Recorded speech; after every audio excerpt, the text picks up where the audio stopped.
For all the success and notoriety that Telltale had with their adventure games, I didn't see many other companies trying to rip them off. Granted, I wasn't looking very hard, but I thought I'd see more than I did.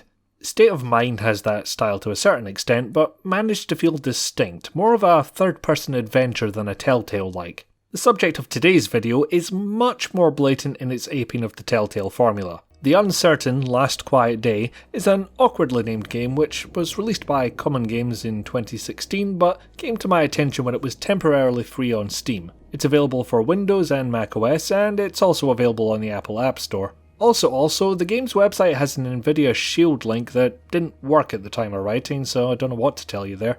Now, normally I would think of the Telltale formula as being outside this show's wheelhouse, a bit too far from the rigid point-and-click formula I usually cover. Then I came to a realisation. Who gives a fuck? So what you're looking at here is a game which grabbed me with its premise before I even realised how many Telltale markers it had. Shame that interest didn't last, but I'm getting ahead of myself. That premise is being set in a post-humanity Earth. Mankind got tired of deadly wars and decided they'd all fall over dead. Thankfully, robots had been invented at that point, and they soldiered on, finding a task to suit their talents and rebuilding the world together. Those poor toasters. This is done under the benevolent watch of a company called USS Robotics, they're not evil, helping coordinate the effort to build upon the ruins of our civilization and keen to avoid the mistakes of their creators. Except the game tells us that the robots are starting to look and act more like humans, which is definitely a bad thing. I think the game seems to think so anyway. Also, whatever war wiped out all of humanity seems to have left a lot of buildings intact. We enter this world through RT217NP, who I'm just going to call RT, because if I have to say that whole thing every time, my throat will probably detach itself and run off to join the circus. Well, actually, first we get this epilepsy warning, which is way too long to read in the time it stays on screen. But I digress. RT spends their days wandering around, scavenging for old tech they can turn into other useful devices. We quickly get some hints that not all is well in this post-human society. RT lives on their own apart from other robots, their charging unit explicitly blocks updates to their software so they can develop on their own, a massive bloody shuttle crashes next to their house, the usual stuff. With plasma cutter in hand, RT cuts that shuttle open and looks for survivors. But they're unable to save anyone aboard. Neither the pilot nor the humans they were transporting. The humans that are supposedly extinct. Once the police arrive, because shuttle crashes generally attract attention, they state their preference for disintegrating anything that knows humans still exist. RT begins to question how benevolent USS Robotics really are. Suddenly, an EMP grenade takes out everyone in the vicinity, RT included, and they wake up in a rebel compound. Turns out USS isn't entirely on the up and up, pushing out software updates that turn every robot who receives them into an unwitting pawn. Since RT doesn't have those upgrades, they're a perfect addition to the Resistance. Not only because RT will get disintegrated otherwise, but because they can think for themselves. From there, everything revolves around saving these humans. Now, that's about half an hour of plot and a quarter of the game's running time, at least the way I played it. A bit more than I'd like to give away, but that's how long it takes to establish the central tension of the story. It's a slow game in terms of how it plays, and I'd say the same for the speed at which the plot unfolds, except towards the end. The final chapter comes so quickly, it's like they turned over 2 pages of script without noticing. I'll come back to that later. I want to lay out my thoughts as I had them while playing this game.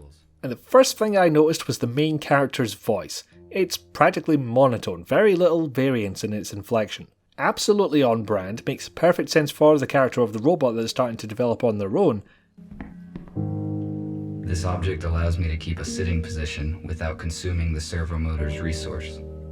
It increases my lifespan. But listening to it constantly over the course of 2 hours got really grating. Pretty much the same problem I have with Rufus from Deponia. A character being an insufferable arsehole isn't necessarily a problem. It's the fact that I don't want to spend a whole game being exposed to him. If the game had more running time, it might have given RT more time to learn how to emote. Other robots in the Resistance speak a lot more naturally, presumably from having more time to develop. I am RepairBot RB051 Patrick. This is a tough one. Do you give RT more range in their voice at the expense of that contrast to the more enlightened robots, or do you keep their voice flat at the expense of making it a chore to listen to? And I guess I could have found myself complaining either way. Most of what I heard RT talk about was descriptions of the items that humans left behind, half the time guessing at their function. Like hats. Why would they wear hats? This offers practically no head protection whatsoever. Really makes me wonder about the time frame between robots being invented and humans being uninvented. How did this information get lost? I kinda hope RT has just been on their own too long, because this level of ignorance is quite stunning. Now, between a few snippets of dialogue and the amazingly awkward title, you might have guessed the script was translated from another language. For the most part, it works out. I never had to struggle when figuring out what a character was saying, and whilst those mistakes aren't a good look, I can cope with that. Bear in mind that I got this during a free weekend though. I might have a different opinion if I'd spent the full £11 that the game is up for now. I can forgive the odd fumble, development is tricky like that, but you can't forget that you're charging people money for this.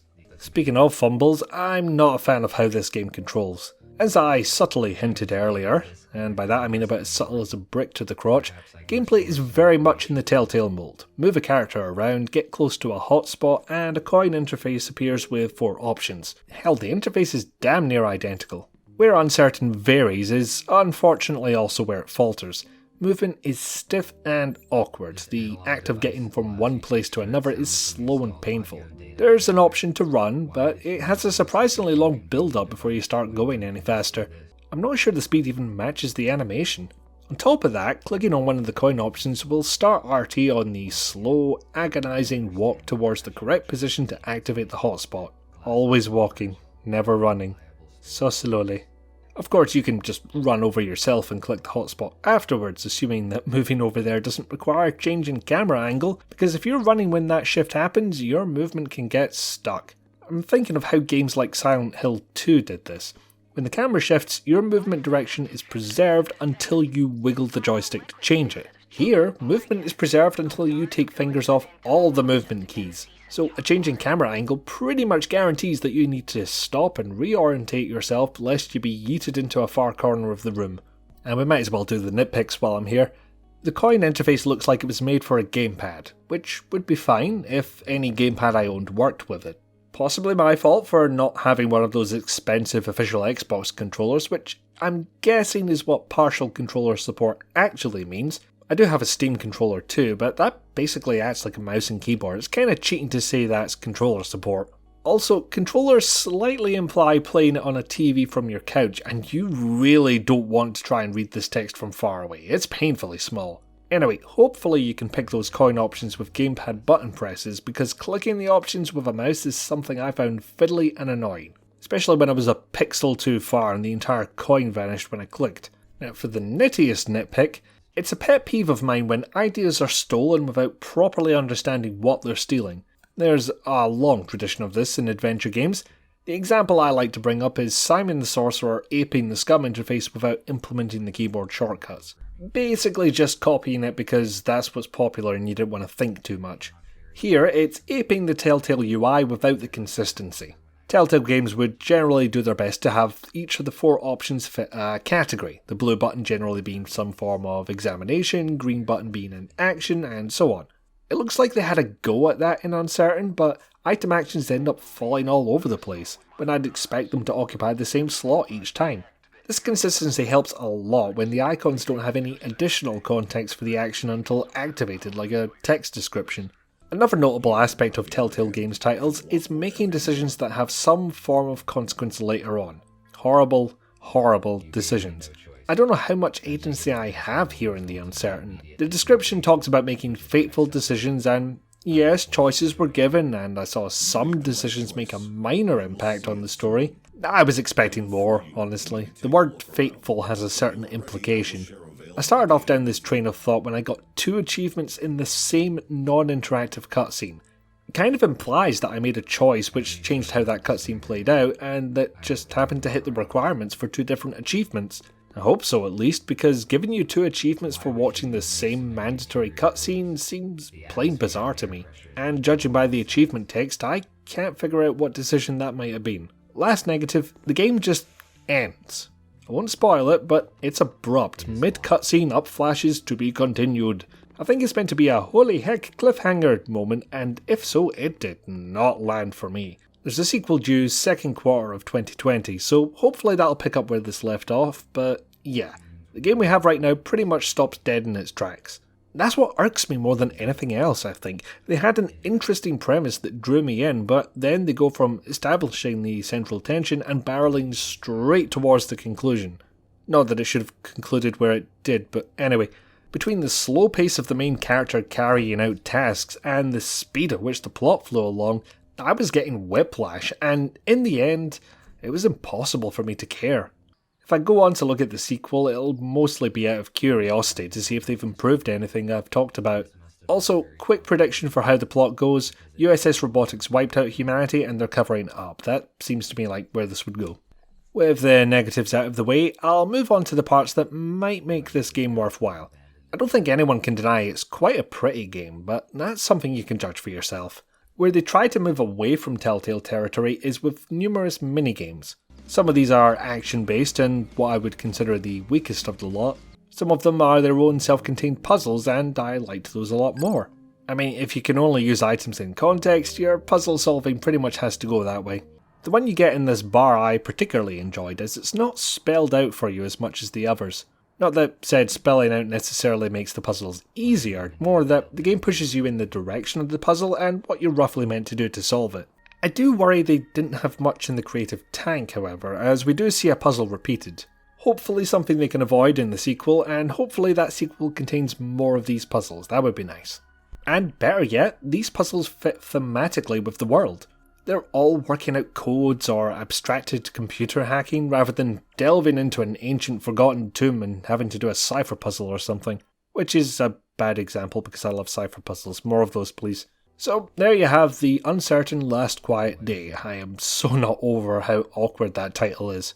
It's pretty interesting but flawed. The premise drew me in, only to fall apart in the second half. I genuinely don't know if I'd look at the sequel beyond morbid curiosity, and honestly, I was pretty bored most of the time. If I could have clicked a hotspot rather than have to actively try and slide RT into the right place, or if RT's voice didn't grate on me so much, I might have been happier. I remain unconvinced, however, that any decisions I made have any consequence. Again, we'll see in the sequel. Maybe you can load in a save game or something. Still, there's a free demo from which you can draw your own conclusions. For me, I'll be waiting to see if anybody else tries to pick up Telltale's mantle. Hey, me again. Thanks for watching to the end. If you like what I'm doing here, there's the like button and the subscribe button for finding out when I'm doing more of these. There's also the dislike button in that general vicinity, up to you. And if you really like what I'm doing here and can afford it, I do have a Patreon, which is linked in the description below. So anyway, thanks again, and I shall see you again soon. Nutritious for decades.